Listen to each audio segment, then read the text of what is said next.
So I had to drop the trailer off the side of the road and drive the rest of the way in order to make it to the charger. Hey everyone, my name is Nick. Welcome to my YouTube channel. I just want to have this quick disclaimer before we get into this video. Don't follow everything that I did in this video. It's meant to be a general guide. As I'll explain, there's a Tesla manufacturer's specification way of towing, and then there's kind of the Nick's route that he went with. But I also came into some challenges, like I didn't exactly know how high the trailer was going to sit, and that this Tesla Model Y performance sits quite low, and I had to use a hitch that was quite out of Tesla's spec. I'm not recommending that you do this. This is just something I had to do to get this back. Although you will notice that staying within Tesla's manufacturer specifications for towing is going to be quite limiting for a lot of applications, just given the height that the rear of that trailer hitch receiver is off the ground and what you might be towing with. But I still hope you enjoy this video, have some takeaways, and kind of see what it'd be like if you were to tow something as big as this trailer or around that size. You can get kind of a general idea. I will be making a whole nother video on how to actually tow with the Tesla, configuring it like installing a trailer brake, and provide all those details so you can actually get to this point. I will have markers in this video so you can skip to areas that you want to see. If not, enjoy this journey as we took an electric car towing from Boise, Idaho, all the way to coastal California. Big things today. This car right here is going to tow a trailer, and a pretty big one. It's going to be the biggest that this car can tow at about 3,500 pounds. We're going to see everything that we need to tow, how this car tows, range, performance. We're going to go all of it today. It's going to be very fun and exciting. I've done a lot of research. I'm going to give you guys all the answers, and stay tuned. This is going to be epic. First of all, we've got here, it looks like a small trailer hitch. That is actually what is standard for what Tesla is asking for. That is a 2-inch receiver hitch with a 2-inch ball, and that right there is actually the longest at 8.5 inches, straight from the Tesla manual on how long of a receiver hitch you can have for towing in this vehicle. So that size that you see right there is as big as Tesla wants you to have. Quick disclaimer here, this ball hitch is quite small and it did not help with our situation. We simply needed something bigger that was out of spec. I just wanted to show you that this is what Tesla recommends. I didn't use this setup, but go at your own risk. I just want to show you the right way first, and I'll show you how I actually have my setup.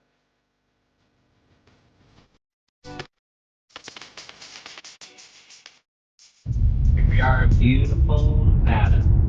Open range on our final stretch to Boise. Another 3 hours, and we'll get some stuff, and then we'll get the trailer. Oh, look at the trailer.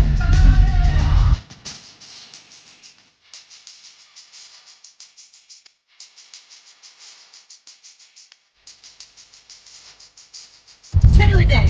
Trailer day. Yeah. This is RV. See this one? Oh. What? Say that. Wait up. VIP.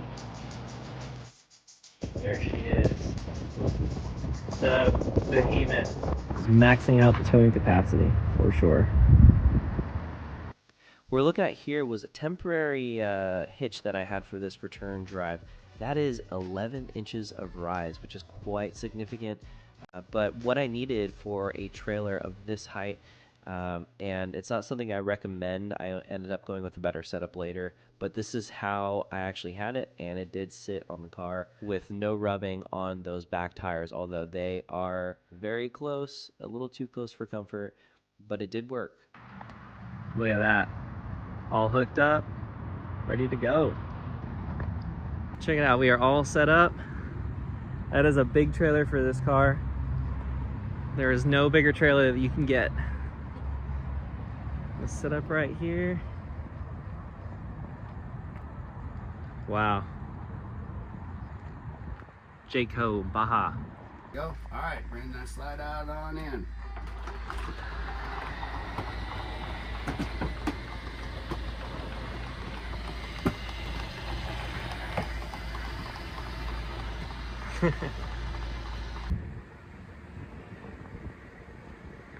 Here's what I'm super paranoid about.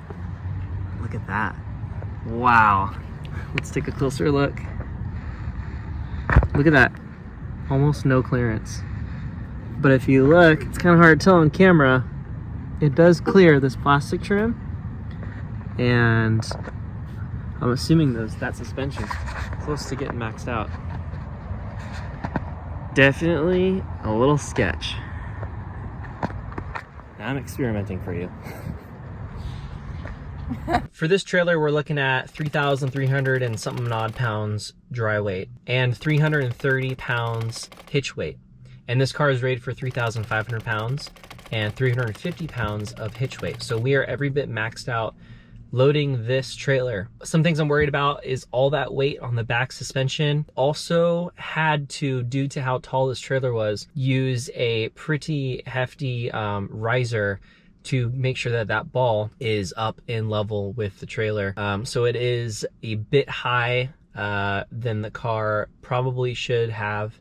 And so some of these things I'm a little bit concerned with. That's actually swapped my anxiety for range.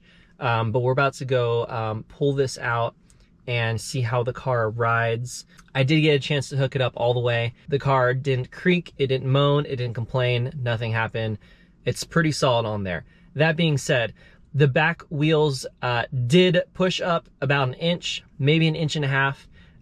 So there is quite a bit of load on the back of the car. We are all set up. The trailer brake works.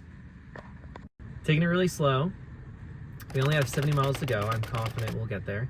But I'm curious to see what the watt hours per mile will be, because that's gonna depend on like how far we can actually go tomorrow. How's the vibes right now? The vibes are immaculate. Immaculate vibes.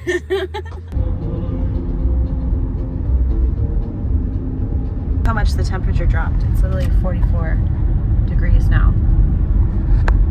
All right, so last 2.4 miles. However, we've been climbing 2,000 feet of elevation, so the mileage has been horrible.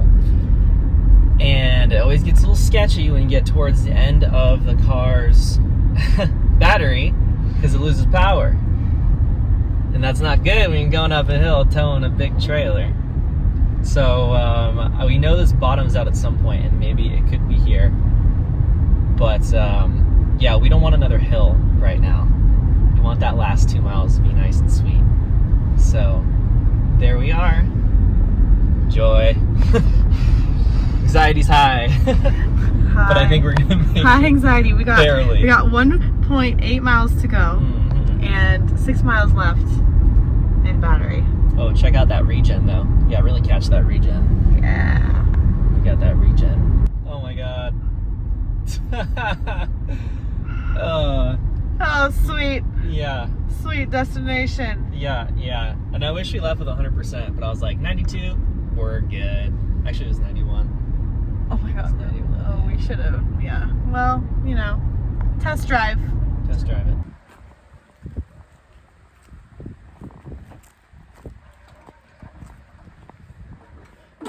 Coming in and say hi. Whoa. Sweet rig. Okay, I wish I could tell you guys I was cool through the whole thing, but I was not. It was an anxiety, it was like a whole anxiety ball. We got here with 1%. The car said 5 miles left. One more hill, it just wouldn't have had the power to go up. We also kept like an average 50 mile per hour speed, and we did climb 2,000 feet of elevation for a total of a 72 mile drive. Which is nothing. We started with 91%, and we are towing the absolute max. We made it to the campsite. We figured out the hookup. We are now getting power. We'll be here for the next 11 hours as this thing charged to full, and we made it, and I'm happy about that. So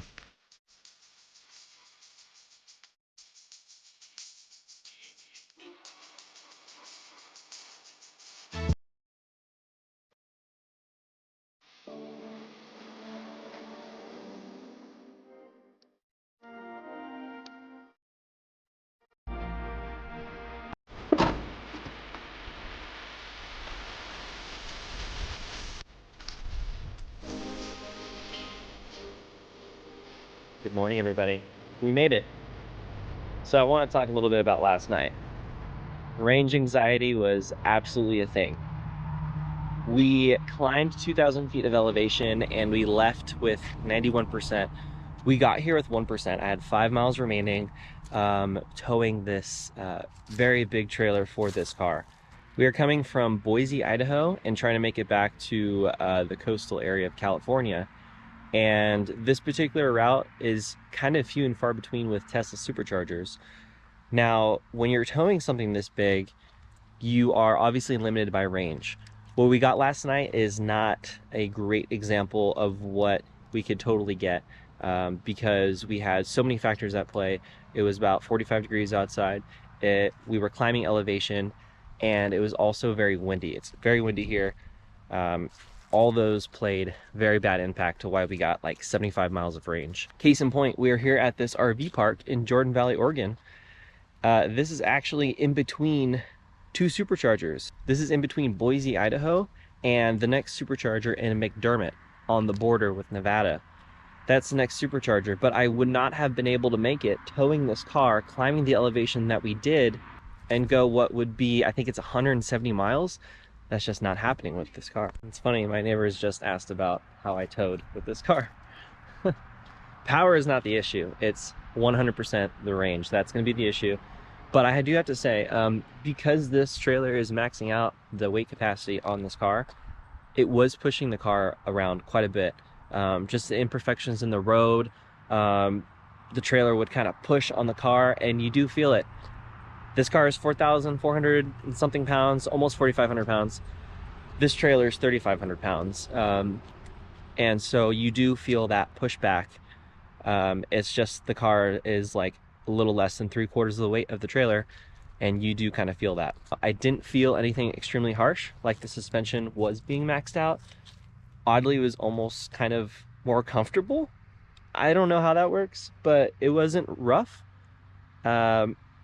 I don't know if that's because the suspension's kind of engaged. I don't know, but it was an okay ride. I didn't really like the trailer pushing on the car a lot, but I don't have weight distribution hitches right now. That could add quite a bit to that issue. But this car is also not rated for having weight distribution. It's a class 2 hitch. They're not supposed to have weight distribution hitches.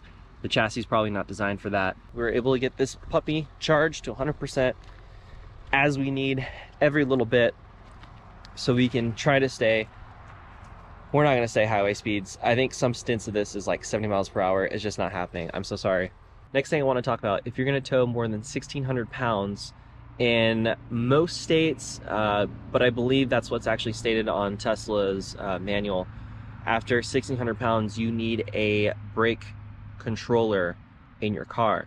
Obviously Tesla doesn't come with this. The tow package will give you the 7-way connector in the back. I'll show you this. This right here, it's hard to see because everything's hooked up, but the tow hitch here is from factory when you ask for the tow package, and it also comes with the 7-way connector. You need this. This talks to the trailer. It talks to its brakes, talks to the lights, your turn signals, all that. Now here's the kicker. I did a ton of research. If you bought a Tesla Model Y within, I believe it was June 2022, but it could even be towards the beginning of the year, maybe March. I'm not exactly sure the cutoff as of now. Basically, the batteries that come with the lithium ion small battery, so this is the low voltage lithium ion battery, they switched from lead acid to lithium ion. When they did that, they actually went with a 16 volt small voltage lithium ion battery.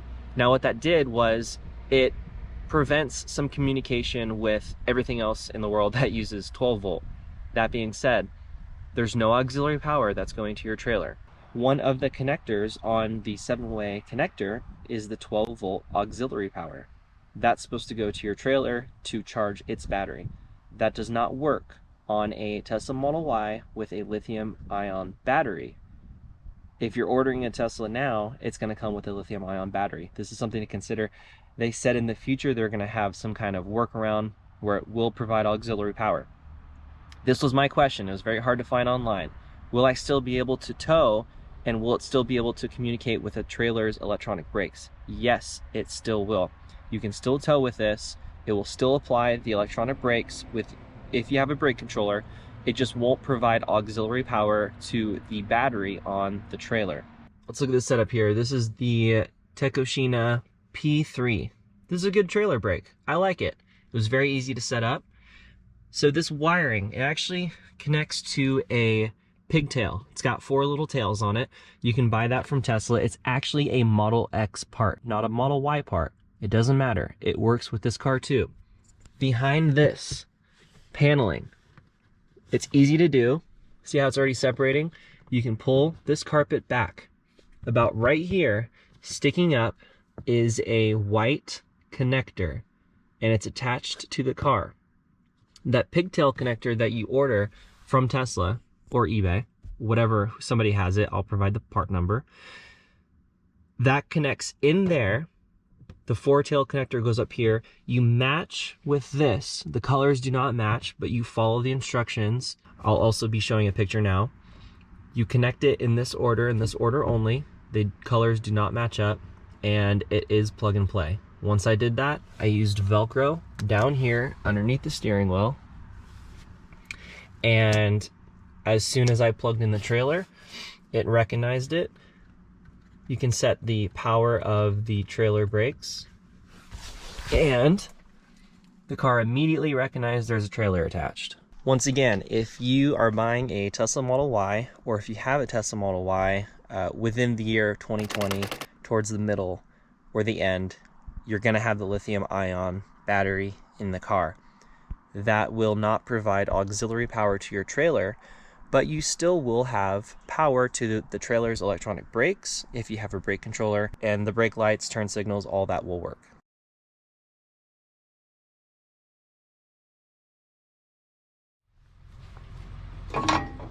Shout out to this RV hookup right here. I do recommend you get this. I did not want to come here and find out that anything didn't work, so I officially bought Tesla's official RV converter for the mobile connector. This thing puts out 32 watts, but actually I think this is rated for 30.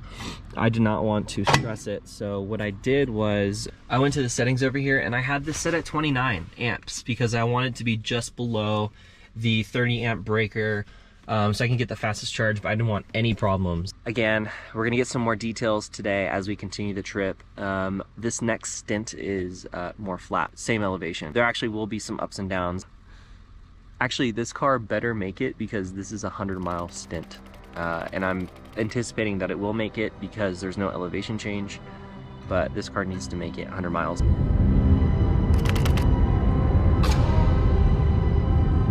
Really rated for like 80 miles because we're not gonna make it there. 27% left, only went 57 miles. Unhook it and drive to the supercharger because 100 miles is too far away when you're pulling max. So now I have to go there, charge up, then come back. 42 miles away. So I had to drop the trailer off the side of the road and drive the rest of the way in order to make it to the charger. That was 40 miles back. So we only made it 60 miles with the trailer until this car had 27% left. It would have probably went 80 miles, but I wouldn't have been able to make it to the supercharger, so I had to ditch it. What's happening now is, although there was no elevation gain in total for this drive, there is a pretty strong 12 to 60 mile per hour perfect headwind. I'll screenshot that. It's kind of insane. You step outside, it's windy. It's very windy, and aerodynamics is huge. So for what I should be getting 650 watt hours per mile, I was getting like 850, and that's absolutely insane. So I got something to say, Tesla. You need to put more chargers between Boise and the route down south. This is McDermott. 170 miles is ridiculous. But they did provide this nice pull-in for trailers. Somehow, for Teslas that can get 170 miles of range towing. I'd like to see that kind of Tesla, what kind of trailer they're pulling. Definitely ain't that. Look at that sag. That's crazy. There's a dog just chilling there. Maybe it smelled food. Hi, buddy. Hi, doggo.